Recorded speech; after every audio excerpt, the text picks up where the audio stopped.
जी अस्सलाम वालेकुम, good evening. मैं हूं Syed Afaq Hasan, solicitor of England and Wales. आप देख रहे हैं UK immigration with Syed Afaq Hasan. आज है फ्राइडे। आपको पता है मंडे और फ्राइडे को मैं आता हूं लाइव, आपके लेता हूं लाइव सवाल और उनके देता हूं आपको लाइव जवाब। यूके इमिग्रेशन के वाले से अगर आपका कोई भी सवाल है तो हम उस पर करेंगे बात। मैं आपके साथ सिर्फ रहूँगा 30 minutes and then I will ask your leave. आधा घंटा में रहूँगा। आज हमारा जो है वो कोई गेस्ट आए हुए पाकिस्तान से, तो उनके हवाले से मुझे वहाँ पे जाना है, तो इसलिए मैं आपके साथ ज़्यादा देर नहीं रह सकूँगा। मुझे मेरे पास 2-3 सवाल ऐसे हैं और कुछ अपडेट्स हैं, उन पे हम बात करेंगे मंडे को। अपडेट्स के ऊपर के जैसे कि होम ऑफिस फ़ी इंक्रीज़ हो रही है और इसके अलावा जो चेंजेस 8 अप्रैल से आ रही हैं, उसके अलावा उसके ऊपर हम बात करेंगे। लेकिन ये सारी बातें करेंगे हम मंडे को। आज हालांकि मंडे बैंक हॉलीडे है, so most likely I will come on Monday. तो मंडे हम इंशाल्लाह ताला इसके ऊपर बात करेंगे। आज हम बात करने वाले हैं मेनली ओवरस्टेज के ऊपर के जो यहाँ पे ओवरस्टेज हैं, और एक और ऐसी जो कैटेगरी जिसके ऊपर अभी तक जो है वो बातें हो रही हैं। स्किल्ड वर्कर वीज़े की बात करेंगे हम कि स्किल्ड वर्कर वीज़े के ऊपर और आप लोग जो चले गए हैं और अभी तक जो है उसको सेल किया जा रहा है, लोग उससे फ़ायदा उठा रहे हैं और आप मासूम लोग अभी तक इसको समझ नहीं पा रहे कि ये क्या एक साजिश है कह लें, या ये एक दिहाड़ी लगाने का तरीका है। जो स्किल्ड वर्कर वीज़े पे जितने लोग भी यहाँ मौजूद हैं, जिन लोगों ने भी इसको बाय किया है, हम उसकी बात करेंगे अभी आपके साथ। अच्छा, अम, अब हमें जो मैं अगर अपनी बात करूं तो मैं हमेशा ओवरस्टेज की बात करता हूं, और जो लोग ओवरस्टे हो रहे हैं किसी वजह से, हम उसकी बात करते हैं। नंबर है कॉल करने के लिए 07727347212। नंबर मैं रिपीट कर देता हूँ आपको, 07727347212। अगर आपका कोई भी सवाल है तो आप इस पे मुझे अभी कॉल कर सकते हैं। मेरे पास आज एक सवाल आया, वो सवाल ये था कि यहाँ पे एक स्टूडेंट है, स्टूडेंट ने अपनी जो डिग्री है मास्टर्स की वो कंप्लीट की है। कंप्लीट करने के बाद उसके पास ऑप्शन थी कि वो पीएसडब्ल्यू पे जाए या स्किल्ड वर्कर वीज़े पे जाए। So he decided to go for skilled worker visa, जो कि उसने बाय किया था। आप लोगों को पता है कि काफ़ी सारे वीज़े जो है बाय किए गए, मिसयूज़ किया गया, इनका अब्यूज़ किया गया सिस्टम को। एनी हाउ, तो उसने वो वीज़ा जो है वो बाय कर लिया। 3 साल तक वो वीज़ा चलता रहा और अब वो वीज़ा जो है वो ख़त्म होने वाला है। तो अब जिस जिस कंपनी से उसने वीज़ा लिया है, वो कंपनी उसको आगे वीज़ा देने से इनकार कर रही है। या वो बंद हो गई है, या बंद हो रही है, या उसका स्किल्ड वर्कर वीज़ा जो स्पॉन्सरशिप लाइसेंस है वो चला गया। वजह कुछ भी रही हो, he is not able to extend his visa. अब वो उसको क्या करे? नंबर 1, क्या वो पीएसडब्ल्यू पे अपनी फ़ाइल लगा सकता है या लगा सकती है, क्योंकि उसके पास ऑप्शन मौजूद थी उस वक़्त। नंबर 2, कि क्या वो किसी और कैटेगरी में अपना वीज़ा स्विच कर सकता है। नंबर 3, कि अगर वो अपना वीज़ा स्विच करता है तो क्या उसका टाइम जो है वो रीसेट हो जाएगा अगर किसी और कैटेगरी में जाएगा, जैसे कि उसको 5 साल के बाद वीज़ा मिलना। तो ये 3 डिफरेंट सवाल हैं, लेकिन हम इसको ब्रेक डाउन करके पहले पहले सवाल का जवाब देते हैं। पहला सवाल ये है कि जी, अगर कोई बंदा यहाँ पे अपनी डिग्री कंप्लीट करता है और उसके पास ऑप्शन है पीएसडब्ल्यू पे जाने की, तो और वो पीएसडब्ल्यू पे नहीं जाता, वो अपना स्किल्ड वर्कर वीज़ा ले लेता है, तो क्या वो वापस अपना पीएसडब्ल्यू पे जा सकता है कि नहीं जा सकता? जी आंसर इसका जो है वो बड़ा सिंपल सा है, नहीं। वो अगर स्किल्ड वर्कर वीज़ा पे चला जाता है तो वो पीएसडब्ल्यू पे नहीं स्विच कर सकता। रीज़न क्यों नहीं स्विच कर सकता? क्योंकि उसकी जो एलिजिबिलिटी क्राइटेरिया है पीएसडब्ल्यू का, वो टोटली डिफरेंट है स्किल्ड वर्कर वीज़े पे जाने के बाद। क्योंकि अगर आपने पीएसडब्ल्यू लेना है तो उसकी 3 जो मेन कंडीशंस हैं वो ये है कि नंबर 1 कि आपको पीएसडब्ल्यू लेने के लिए जो है वो टियर 4 वीज़ा पे होना चाहिए, यानी कि स्टूडेंट वीज़े पे होना चाहिए। नंबर 2 ये है कि आपने जो है वो अपना इंटेंडेड कोर्स जो है वो कंप्लीट कर दिया हो। नंबर 3 जो है आपकी यूनिवर्सिटी जो है वो होम ऑफिस को इन्फॉर्म करे कि आपने अपना इंटेंडेड कोर्स जो है वो कंप्लीट कर लिया। तो अगर इनमें से कोई भी ऑप्शन नहीं मिल रही होगी तो आपका वीज़ा जो है वापस पीएसडब्ल्यू पे नहीं हो सकता। तो ये एक अपने आप में ये जो सवाल है, ठीक है।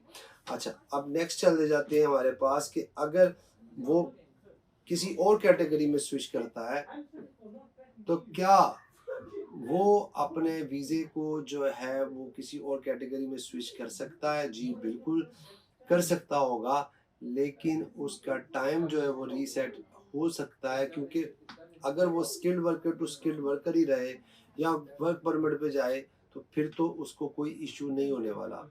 लेकिन अगर वो स्टडी वीज़े पे चला जाता है, जो कि वो जा सकता है, तो क्या उसका टाइम रीसेट हो जाएगा? जी, तो डिपेंड करता है आपकी सर्कमस्टांसेस के ऊपर कि आपकी क्लॉक कब रीसेट होती है।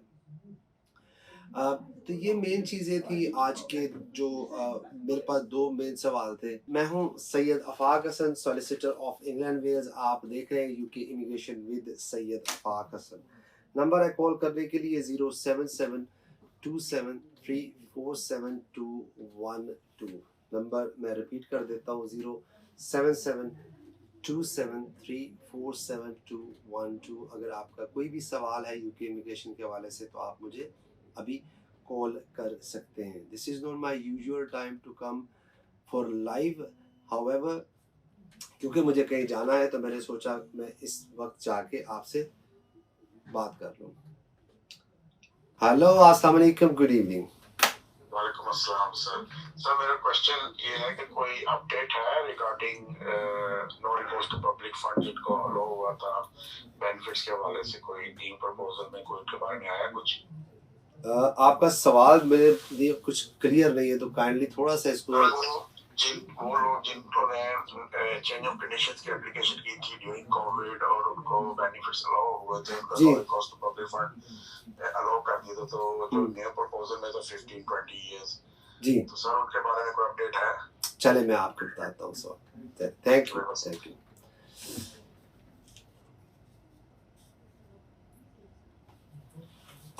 जी, तो इनका सवाल हमारे पास पहला सवाल ये है कि जो नया मॉडल लेके आया जा रहा है अनसेटलमेंट का मॉडल जिसको हम कहते हैं, जिसके अंदर ये कहा जाता है कि अब आपको जो इंडेफिनिट लीव टू रिमेन है वो ऑटोमेटिक नहीं मिलेगा, उसकी बेस लाइन जो है वो 10 साल होगी। लेकिन अगर आप बेनिफिट ले रहे हैं 1 साल या उससे कम तो आपको 10 साल की बजाय 15 साल जो है वो वेट करना पड़ेगा। और अगर आप 1 साल से ज़्यादा बेनिफिट ले रहे हैं तो आपको 20 ईयर्स तक वेट करना पड़ेगा। तो ये पूछना चाह रहे हैं कि उसके ऊपर कोई अपडेट आई है कि नहीं आई। जी, इस वक्त उसके ऊपर कोई भी अपडेट मौजूद नहीं है। It is still under consultation. जो कंसल्टेशन तो वैसे बंद हो चुकी है, लेकिन अब ये जो है एक इसके ऊपर जो इन्होंने डिसीजन लेना है गवर्नमेंट ने, वो अभी तक उसकी कोई अपडेट नहीं की गई। हमारे पास उसकी कोई अपडेट नहीं है उसके हवाले से। जैसे ही कोई अपडेट आएगी हम आपको उससे ज़रूर जो है वो अपडेट कर देंगे। लेकिन अभी अनसेटलमेंट जिसमें आप बेनिफिट के हवाले से बात कर रहे हैं, अभी तक कोई अपडेट नहीं है हमारे पास। नंबर है कॉल करने के लिए 07727347212। नंबर मैं रिपीट कर देता हूँ आपको, 07727347212।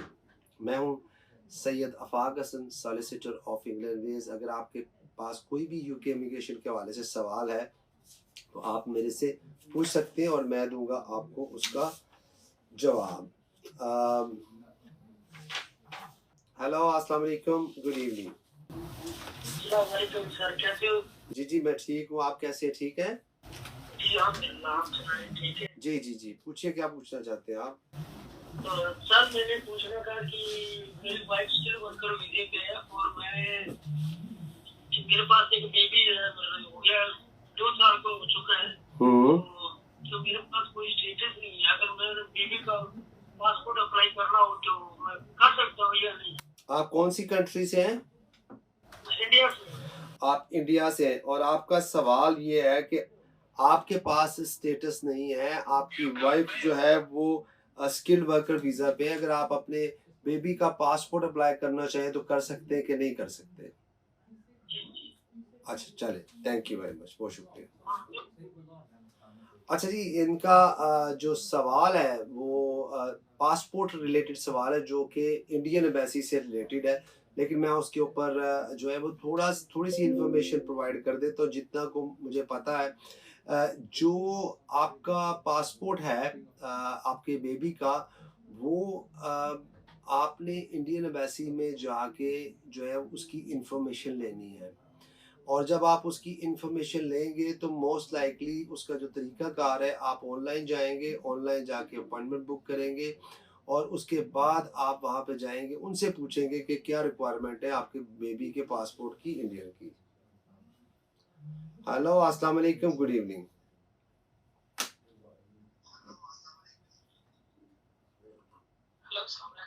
वालेकुम अस्सलाम।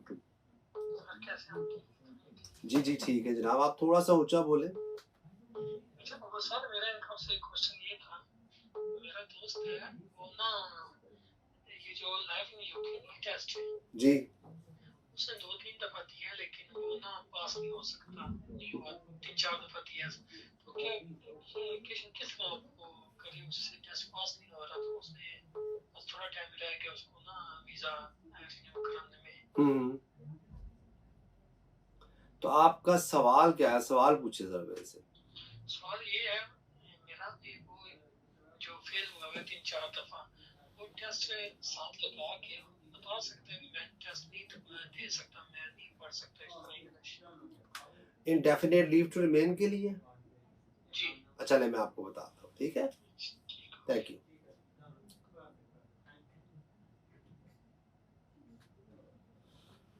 अच्छा जी, तो इनका सवाल ये है कि अगर ये किसी वजह से इंग्लिश टेस्ट नहीं पास कर पा रहे या लाइफ इन द यूके जो है वो नहीं कर पा रहे, तो क्या ये अपने वो जो इन्होंने कोशिशें की हैं वो लगा के तो उनको कह सकते हैं कि जी आप कह तो कुछ भी सकते हैं but I don't think this is right way to move forward from here. अगर आपको इसका इशू आ रहा है तो get a proper legal advice, लेकिन सिर्फ वो अटेम्प्ट साथ लगा के आपका काम जो है मेरे ख्याल से तो नहीं होगा। जी नंबर है कॉल करने के लिए 0772734712। मैं हूं Syed Afaq Hasan, solicitor of England Wales. आप देख रहे हैं UK immigration with Syed Afaq Hasan. इसको ज़्यादा से ज़्यादा रीपोस्ट कीजिए, ज़्यादा से ज़्यादा जो है वो शेयर कीजिए ताकि ये ज़्यादा से ज़्यादा लोगों तक ये लाइव पहुंच सके, क्योंकि वो कहते हैं ना डूबते डूबते कश्ती को उछाला दे दूं, डूबते डूबते कश्ती को उछाला दे दूं, मैं नहीं कोई तो साहिल पे उतर जाएगा। तो भाई अगर आप इस आपके पास कोई सवाल नहीं है तो हो सकता है किसी न किसी के पास सवाल हो। जब आप इसको शेयर करेंगे, इस लाइव को रीपोस्ट करेंगे तो आप का सवाल है या नहीं है, लेकिन अगर किसी और का सवाल होगा तो वो मेरे से पूछ सकेगा। तो जैसा कि मैंने अभी अभी कहा कि डूबते डूबते कश्ती को उछाला दे दूं, डूबते डूबते कश्ती को उछाला दे दूं, मैं नहीं कोई तो साहिल पे उतर जाएगा। तो इसको शेयर कीजिए, ज़्यादा से ज़्यादा लोगों तक पहुंचाइए ताकि वो मेरे से सवाल पूछ सके। नंबर है कॉल करने के लिए 0772734712। मैं हूं Syed Afaq Hasan, solicitor of England Wales. Hello अस्सलाम वालेकुम, गुड इवनिंग। जी अस्सलाम वालेकुम, शादी क्या हाल चाल है? शुक्र अल्हम्दुलिल्लाह। सर आप कैसे हैं? ठीक है जनाब।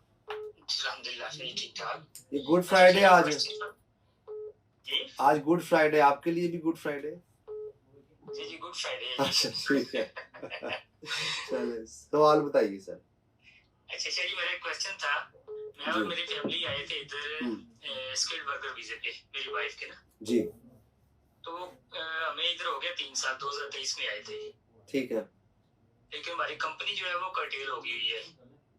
आपकी कंपनी का स्पॉन्सरशिप लाइसेंस कर्टेल हो गया। हाँ जी वो रिवोक हो गई, तो अब आगे हमें बताएं कि क्या करना चाहिए। और आपका वीजा कितनी देर तक है? हमारा 5 साल का वीजा था। चले आपको अभी इस सवाल का जवाब देते हैं, ठीक है जी। जी बहुत थैंक यू, शुक्रिया। Thank you. थैंक यू, अल्लाह हाफिज़। हेलो अस्सलाम वालेकुम, गुड इवनिंग। जी अस्सलाम वालेकुम सर, कैसे ठीक हो? जी जी मैं ठीक हूँ, आप बताएं। ठीक है सर, मैंने पहले थोड़ी देर कॉल की, तो मैंने ये सब करना है कि जैसे मेरे पास स्टेटस नहीं है, तो मेरी वाइफ के पास है स्किल वर्कर, अगर मेरे पास बेबी है 2 साल का, तो अगर बेबी को डिपेंडेंट में जाना हो मेरी वाइफ ने, तो मुझे ये नहीं हो सकता। अच्छा ठीक है, आपके सवाल का जवाब देता हूँ मैं, ठीक है। थैंक यू वेरी मच, बहुत शुक्रिया। अच्छा जी, हमारे पास 2 सवाल यहाँ पे मौजूद है। नंबर 1 पे सवाल हमारे पास, पहला सवाल ये मौजूद है कि अगर किसी भी कंपनी का, अगर आपके पास 5 साल का वीज़ा है और कंपनी का लाइसेंस रिवोक हो जाता है, 3 साल गुजर जाते हैं, तो इस सूरत हाल में क्या होता है? देखिए, इसके अंदर सबसे पहले तो आप ये इस्टेब्लिश कर लें कि भी कंपनी का स्पॉन्सरशिप लाइसेंस जब रिवोक होता है तो यूजुअली होम ऑफिस जो है वो आपको लिखते हैं, इन्फॉर्म करते हैं कि जी जो हमारे पास रिकॉर्ड है उसके मुताबिक आप इस कंपनी के लिए काम कर रहे थे, इसका लाइसेंस जो हमने रिवोक कर दिया है, तो आप अपनी जॉब शॉब तलाश करना स्टार्ट कर दें, ताकि आप अपना जो है वीज़ा किसी और कंपनी पे स्विच कर सकें। नंबर 1। नंबर 2 ये कर सकते हैं कि वो आपको ये कह सकते हैं कि जी आपके पास जो वीज़ा है वो 5 साल का है, लेकिन क्योंकि आपकी कंपनी का जो लाइसेंस है वो रिवोक हो गया है, अब हम आपको आपका वीज़ा भी जो है शॉर्टर कर रहे हैं, आपको हम 60 डेज़ का नोटिस दे रहे हैं, तो आप उस नोटिस के अंदर अंदर जो है वो अपना वीज़ा स्विच कर लें। तो ये 2 ऑप्शन यूजुअली आपके पास होती हैं। अब आपको करना क्या चाहिए? उसके लिए आपको ये करना चाहिए, यूके इमिग्रेशन का मसला एक ऐसा मसला है जिसके बारे में मैं कहता हूँ कि भाई सुबह का नाश्ता भी बाद में करो, पहले इस मसले का हल करो।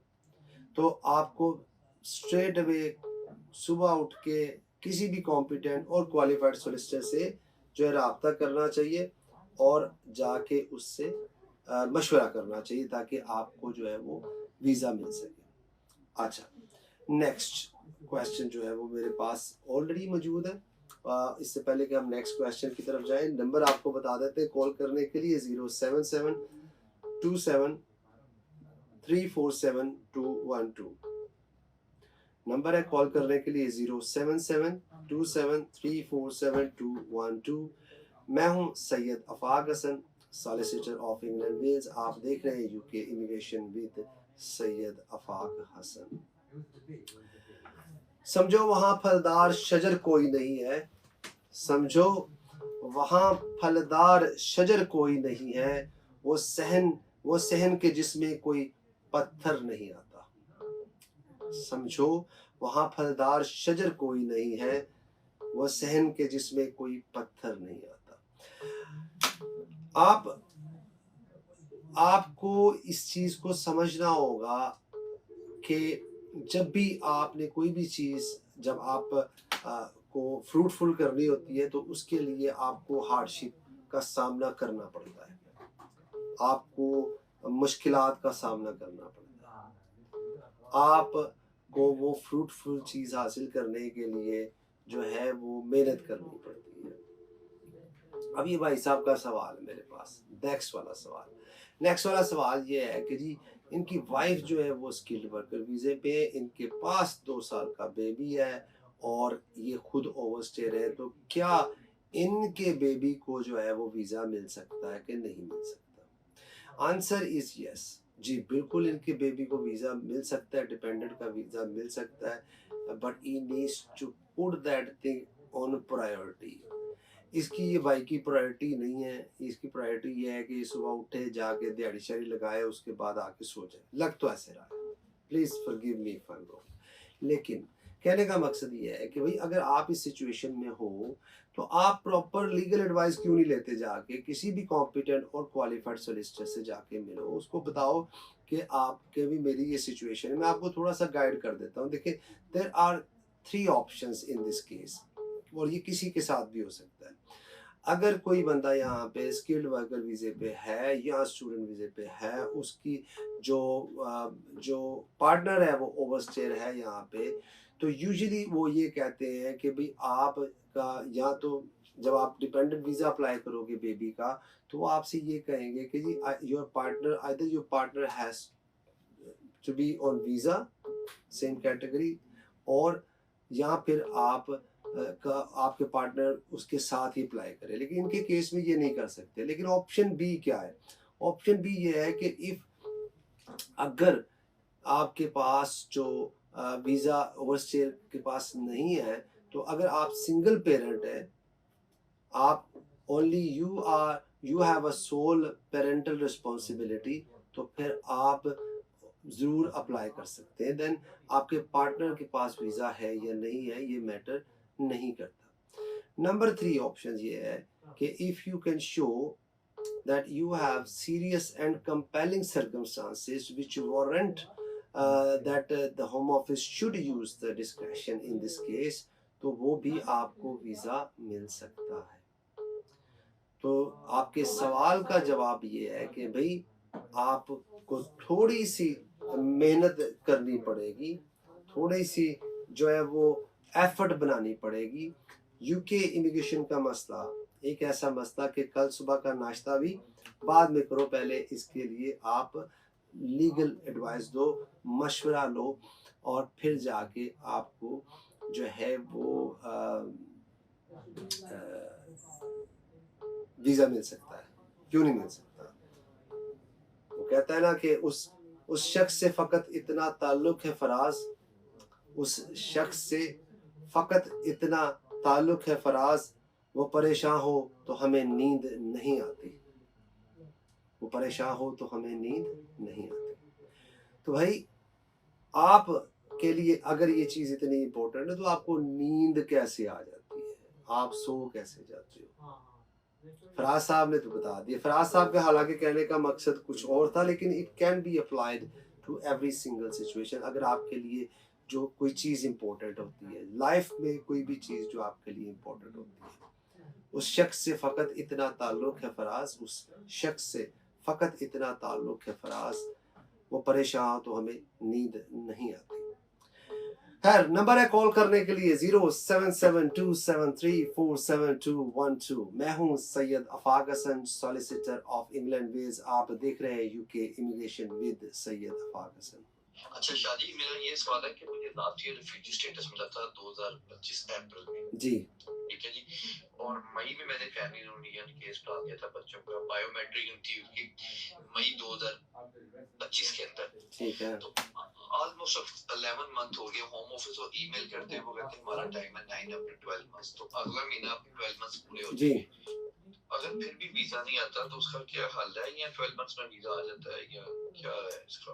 यार वैसे तो जल्दी आ जाना चाहिए। I don't know why they are taking long, लेकिन आपकी सिचुएशन में या आपकी तरह के कोई भी सिचुएशन में, चाहे वो वीज़ा फैमिली रीयूनियन का है, या वो पेरेंट रूट पे है, या चाइल्ड रूट पे है, किसी पे भी है, अगर होम ऑफिस डिले कर रहा है तो उसके अंदर आपके पास 2 ऑप्शन अवेलेबल है। नंबर 1 कि आप ऑनलाइन जो है उनकी कंप्लेन का एक प्रोसीजर है, आप उसको फॉलो करें और उनके पास कंप्लेन चली जाएगी। They will respond to you within 20 working days.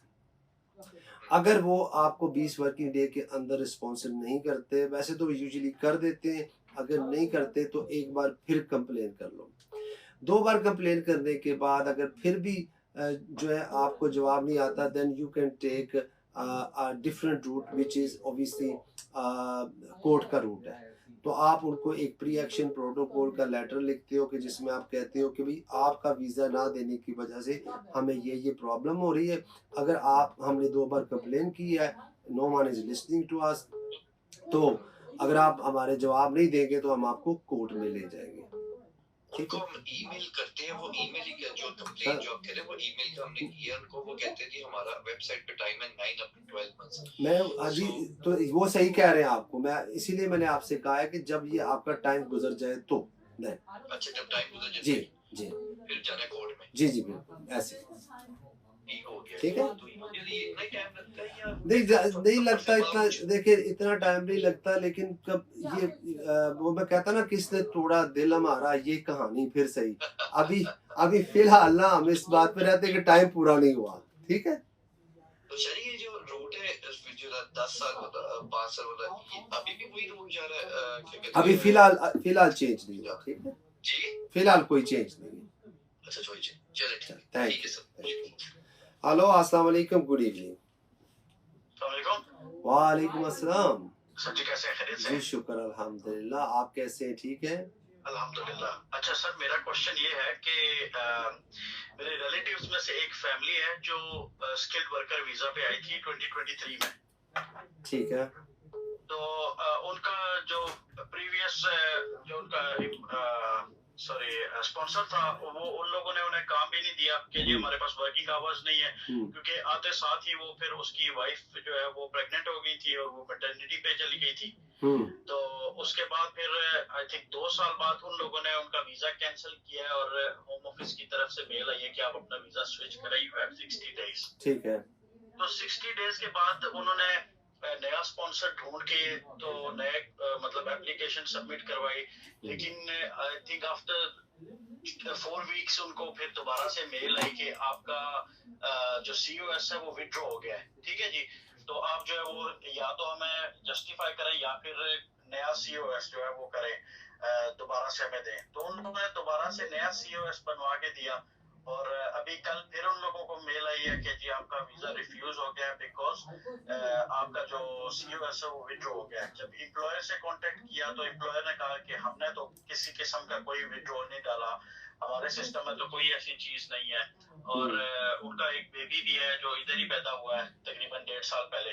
तो इसके लिए आगे फर्दर क्या होगा, क्योंकि उन लोगों ने अभी 14 डेज दिए उन्हें वर्किंग के, मतलब आप या तो ये कि जो एडमिनिस्ट्रेटिव रिव्यू है उसके लिए रिक्वेस्ट करें या कुछ इस तरह का, तो आगे उन्हें क्या फर्दर स्टेप करना होगा सर?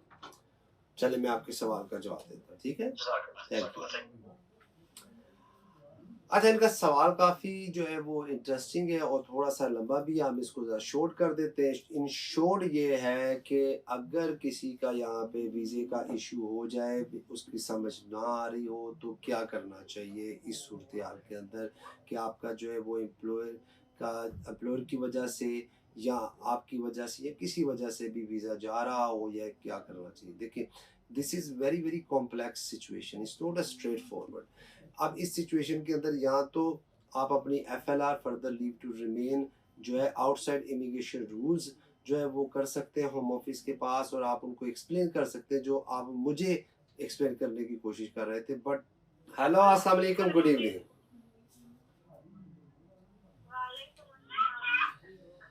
जी आपकी आवाज़ बहुत कम आ रही है, थोड़ा सा ऊंची बोलिएगा। अभी आ रही, बिल्कुल आ रही है। तो मैं आपसे ये पूछ रही थी ना कि हमने अपील की है ना, हमारा वो असाइलम रिफ्यूज हुए, लेकिन एक ईयर से ऊपर हुआ है हमारे। जब हम अपने लॉयर से पूछते हैं तो वो कहते हैं कि अभी तक कोई डायरेक्शन नहीं आई। ये कितने टाइम में ये आती है? 1 साल हो गया कोई डायरेक्शन नहीं आई? हाँ, 1 साल से ऊपर हो गया। 1 साल से ऊपर हो गया और आपने अपील फाइल किया और अभी तक कोई डायरेक्शन नहीं आई, ये आप कह रही हैं मुझे? हाँ हाँ। चले मैं आपको इसका हल बताता हूँ। ठीक है, थैंक यू जी। हल से वो शेर जो मैं अक्सर बोलता होता हूँ कि हल निकाला है ये उदासी का, हल निकाला है ये उदासी का, अब मुकम्मल उदास रहता हूँ। तो अब आपके लिए जो वो इसके अंदर क्या मसले आते हैं वो हम बाद में करेंगे बात। लेकिन अच्छा, अगर किसी की भी यहाँ पे अपील जो है वो डिले हो गई हुई है और 1 साल से ऊपर हो गया हुआ है और डायरेक्शन ही नहीं आई, यानी कि फर्स्ट डायरेक्शन ही कोर्ट ने नहीं दी, then there could be an issue, could be a problem, you need to rectify it in two ways, and there are two ways to rectify it. Number one, you make an online application. आप जो अगर portal की access आपके वकील के पास है तो उससे के एक ऑनलाइन एप्लीकेशन करें जिसके अंदर ये लिखे कि भी मुझे 1 साल से ज़्यादा हो गया है और हमारे क्लाइंट जो है वो किस किस चीज़ से सफ़र कर रहे हैं डिले होने की वजह से। दूसरा, क्लाइंट साहब खुद भी वकील से नंबर लेके तो कॉल कर दें ट्राइब्यूनल को और उससे कहे कि जी ये मेरा केस है 1 साल से ऊपर हो गया, मैं वकील से पूछ रहा हूँ और वकील मुझे कह रहा है कि भाई अभी तक कोई डायरेक्शन नहीं आई, तो प्लीज़ इस डिले होने की वजह से, क्या कहते हैं इंग्लिश में, जस्टिस डिले जस्टिस डिनाइड, इंसाफ को मिलने में देर हो जाए तो इसका मतलब है कि इंसाफ नहीं मिला। Justice delay justice denied. तो अगर आपके अपील यानी कि कोर्ट के अंदर साल से ज़्यादा हो गया तो I think it's a very long period of time, you should do something about it. आपको इसके बारे में कुछ ज़रूर करना चाहिए। मैं हूँ Syed Afaq Hasan, solicitor of England Wales. आप देख रहे हैं UK immigration with Syed Afaq Hasan. Number है कॉल करने के लिए 07727347212। नंबर मैं रिपीट कर देता हूँ 07727347212। अगर आपका कोई भी सवाल है यूके इमिग्रेशन के हवाले से तो आप मुझे कॉल कर सकते हैं। मैं अब लास्ट कॉल लेने वाला हूँ और उसके बाद मैं आपसे चाहूँगा इजाज़त। That would be the last call of the day. अच्छा, जितना भी हमने अभी तक प्रोग्राम किया है, यानी कि ये जो जितना भी हमने सवाल जवाब किए हैं, ये लाइव हुई है, ये सारी की सारी मैं कर दूंगा अपलोड।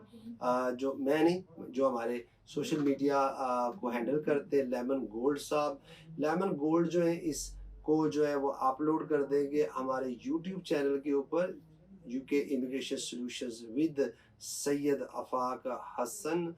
और इसके अलावा हमारे फेसबुक पेज पे भी चली जाएगी। और जिन लोगों ने अभी तक मुझे टिकटॉक पे फॉलो नहीं किया तो वो प्लीज़ मुझे फॉलो कर लें और बेल आइकॉन का बटन दबाना मत भूलें, या कि नोटिफिकेशन जो है वो ऑन कर लें कि जब मैं लाइव आऊँ और या मैं कोई भी वीडियो जो है पोस्ट करूँ तो वो आप तक पहुँच जाए। नंबर है कॉल करने के लिए 07727347212। नंबर मैं रिपीट कर देता हूँ 07727347212। मैं हूँ Syed Afaq Hasan, solicitor of England Wales, और आप देख रहे हैं UK immigration with Syed Afaq Hasan. अभी मुझे कहीं जाना है और जाना है, इसलिए मैं आज लाइव को जल्दी फिनिश कर दूंगा ताकि जो है वो मैं वहाँ पे टाइम से पहुँच सकूँ। अच्छा, जाने से पहले जो मेरे मंडे के टॉपिक होंगे वो मैं आपको अभी बता के जा रहा हूँ कि मंडे को इंशाल्लाह ताला मैं दोबारा से लाइव आऊँगा और हम बात करेंगे इसके ऊपर जो होम ऑफिस ने जो फ़ी जो है वो इंक्रीज़ कर दी है उसके ऊपर बात करेंगे। हम बात करेंगे अनसेटलमेंट के ऊपर, 7 ईयर चाइल्ड रूट के ऊपर और ओवरस्टेज के ऊपर। यही हमारा जो टॉपिक है, यही हमारे अवाम की जो फरमाइश आती रहती है, जो सवालात आते हैं वो इसके इर्द गिर्द घूमते हैं, तो हम इसी के ऊपर करेंगे बात। तब तक जो है वो आप सब अपना बहुत सारा ख्याल रखिएगा, क्योंकि मैं अब आपको मिलूँगा अपनी नेक्स्ट लाइव के अंदर, क्योंकि अभी मैं कॉल भी लूँगा तो फिर देर हो जाएगी। तो अब मैं आपसे इजाज़त चाह रहा हूँ। मैं आपको अपनी नेक्स्ट लाइव में मिलूँगा और उसके अंदर करेंगे आपसे ढेर सारी बातें। और जो दिल करता है करो यार, वीकेंड है और लॉन्ग वीकेंड है, ईस्टर की भी हॉलीडे है, तो जो दिल करता है करो। बस एक काम नहीं करना, वो क्या नहीं करना कि आपने किसी का दिल नहीं दुखाना। रीज़न दिल क्यों नहीं दिखाना, क्योंकि वो कहते हैं ना, मस्जिद ढा दे मंदिर ढा दे जो कुछ तैंदा, मस्जिद ढा दे मंदिर ढा दे जो कुछ तैंदा, एक बंदे दा दिल ना ढावी क्योंकि सोना रब दिलां विच रहिंदा। आप लोग अपना बहुत बहुत ख्याल रखिएगा। मैं आपका अपना solicitor Syed Afaq Hasan, solicitor of England Wales. अगर आपने मेरे से अपॉइंटमेंट बनानी हो तो नंबर है 07727347212। मिलेंगे नेक्स्ट लाइव में, तब तक अल्लाह ने के पास।